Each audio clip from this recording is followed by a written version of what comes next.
There is no free will. Those are the first words I ever read. I woke to them every day for many years. They were written on a sign. The sign was hung above the opposite row of bunks in the sleeping barn. I have no memories from before the farm. I just assumed I was born there. None of the children there knew why we were here or where we came from. Nobody even knew how long we had been at the farm. Some children aged, some didn't. I can't remember much, but that's what happens when you're not given too much to remember. I remember always being deliriously hungry, though. We would be fed 3 small meals a day, but before every one, Headmaster Rannin Zinnon would make us watch him sprinkle a few drops of clear liquid from a labelless brown bottle on the food. Then he would serve behind a steel door and slide out each meal through a window, so you never knew if your meal was poisoned. Most of us danced around the edges of their food. Nobody was eager to dive in. Not when we had seen a dozen kids turn blue and die in front of us after picking the wrong meal. Several of us rarely ate the food. I never ate from my plate. I would scavenge what little clean scraps there were in the garbage. I ate 4 crows. They were just as disgusting as saying implies. And I would go full Renfield and eat flies, ants, dandelions, cockroaches, clovers, pillbugs, hell, anything living and somewhat edible. I would keep the spiders, though. I had a special place for those.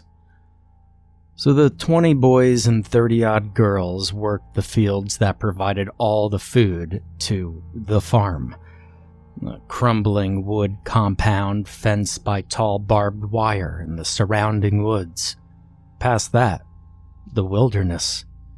Even though there wasn't any spotlights or guards, the farm was much more inescapable than a prison. Every few weeks, Headmaster Zinyan would take near 100 of us to the edge of this farm, where he would blow a strange brass whistle. Bloodshot German shepherds sprang from the underbrush, as if they had been waiting for his call, mouths foaming as they gnashed their teeth on the rusted barbed wire, threatening to break in and chew us alive as the headmaster coldly smiled and spoke with a voice that sounded like gunshots fired far away. "They're all dogs gone rabid. I have learned, through one of you, how to train them so they only obey me. And if you run, they will kill you, or make you wish you stayed here with me." The farm never had answers. Very few people came. The rare delivery trucks, a prison bus, a black-tinted window Thunderbird that made a powerful turbine roar, as if rocket engines were installed under the hood. And they only dealt with the headmaster, the only person to leave with the driver of the Thunderbird. And there was a rumor that we were not real kids at all. The Headmaster Zinyan was a demon who crafted us all from blood and ash. We never dared speak to the headmaster, and asking a question was ludicrous, as a question would mean a touch from his hard, cruel hand. A hand that made the surrounding air a pincushion of pain that would sting your skin even if his hand grazed yours.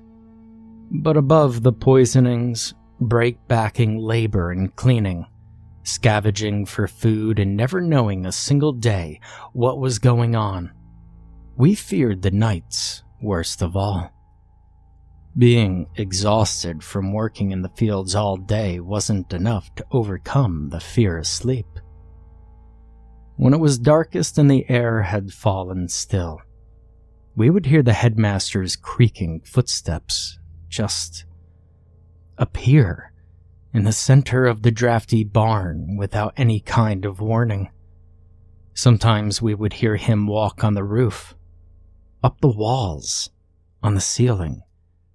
I could still hear his breathing if I closed my eyes. That sick, pig's wheezing, agonized breath that sucked air in and out in a guttural exhaust. The breathing and the footsteps would circle and circle until he heard someone cry, and that's when the taken would give one last cry before they were gone, along with the headmaster. The missing child would return to their beds in the morning bearing new marks. A glancing finger left a nasty red and purple smear on one side.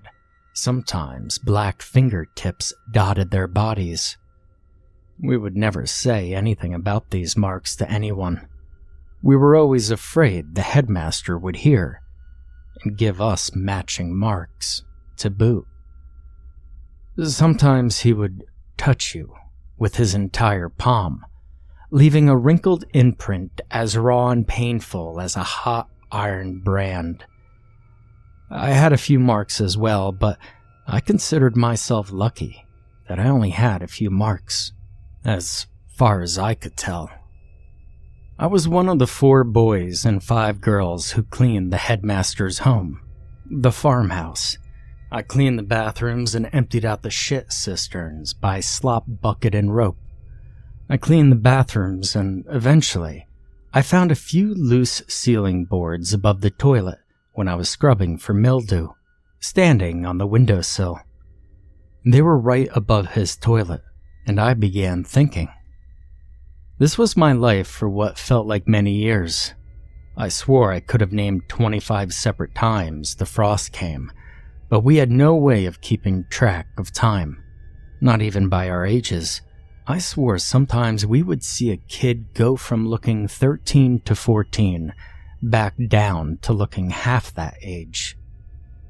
Time made no sense at the farm, and I knew that I wasn't going to get out by waiting. When I had woke up one morning to find a searing red-hot handprint of Headmaster Rain and Zinnon on my upper arm, a hazy, starvation-induced plan emerged from the fog of my brain. I went to the special place by the cisterns, where I had kept every black widow spider I had come across. I kept them behind a false brick on the side of the farmhouse, where I had once collected 8 of them, and discovered that black widows were cannibalistic when grouped together. Only the strongest survived. I kept hosting tournaments until 108 black widow spiders were reduced to 26 of the most toxic, twitchy, and bite-crazy widows you never want to meet. I was bitten only twice, and came very close to an agonizing death both times. I knew one bite wouldn't do a monster like the headmaster in. I was set. I was ready to enact the last stage of my plan, when everything changed on a cold day in early December, when a helicopter as black as the Thunderbird made a couple of low circles over the farm. Raynon Zinnon went insane.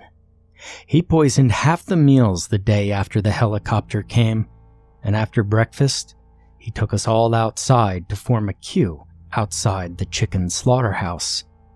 When he began leading us in, one by one, a few joined me, and we ran. Judging from the screams, he caught most of the runners, but he didn't catch me. I spent many nights fantasizing about this moment, when I wasn't listening to his footsteps and sick breathing. I put the black widows inside an old compartmentalized chocolate box scavenged out of a woodpile, perfect for keeping each one locked away. I went up through the floorboards and hid in the space in the bathroom. The headmaster may not sleep through this paranoia, but everyone's gotta go eventually. Even the monsters. Those cisterns didn't shit themselves. It was dark by the time that he arrived with his candle. The sound of him pulling down his trousers and his simultaneous grunt masked the sound of me moving the planks above him aside and pulling the lid off the box of 26 nightmares, showering the headmaster with ravenous, crazed gladiators.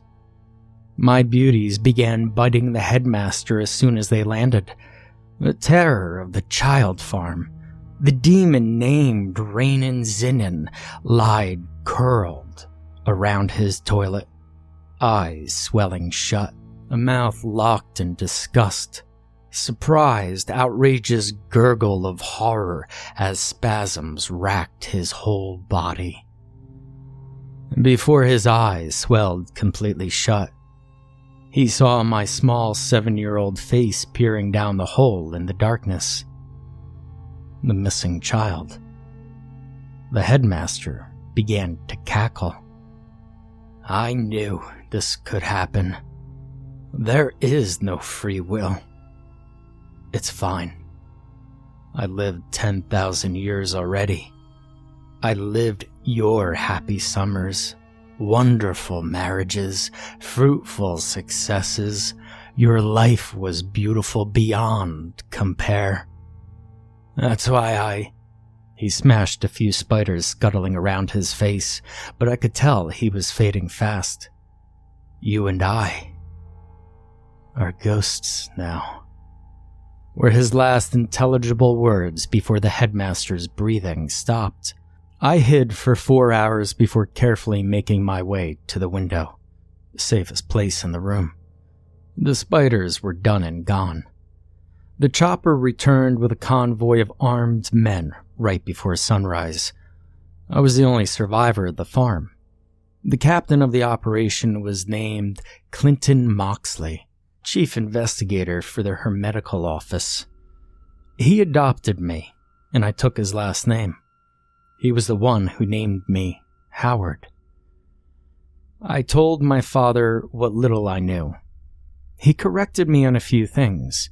The headmaster's name wasn't Zinyan. It was a man named Clark P. Gaines, an anomalous individual. The office he worked tracked the headmaster down here. My father was the one in the Thunderbird.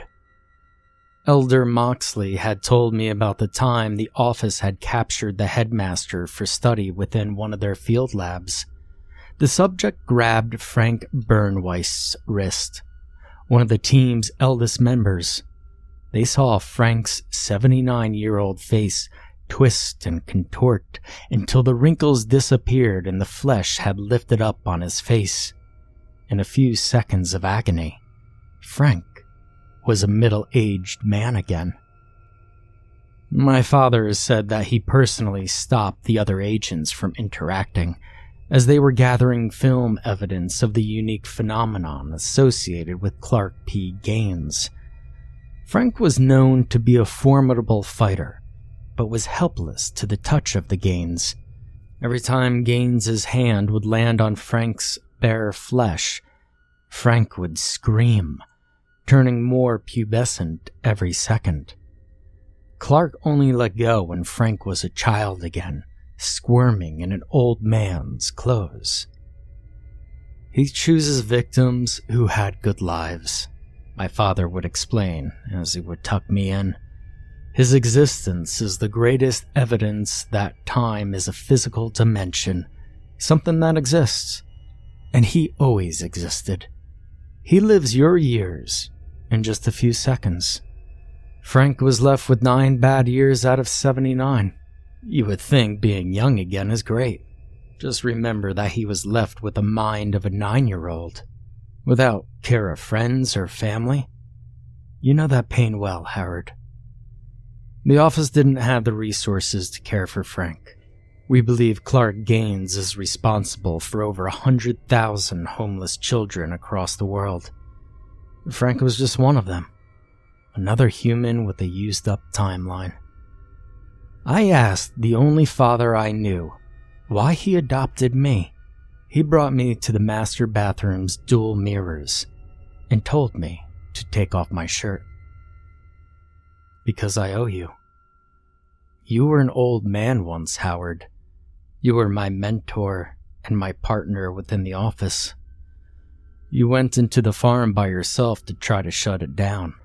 I had hoped that you would remember anything about your past, but I see the headmaster got to you too. I looked behind me, using the set of mirrors to see my own back for the first time, and seeing it covered in handprints. That was many years ago. True to the headmaster's words, I had been a ghost among the living since then. It's been hard even sleeping, especially now. For the past few nights, I have heard both the headmaster's footsteps and rasping breath next to my old man bed. My father never said they found the headmaster's body, and I know he wants his farm back. He wants me back. He wants all of his children back.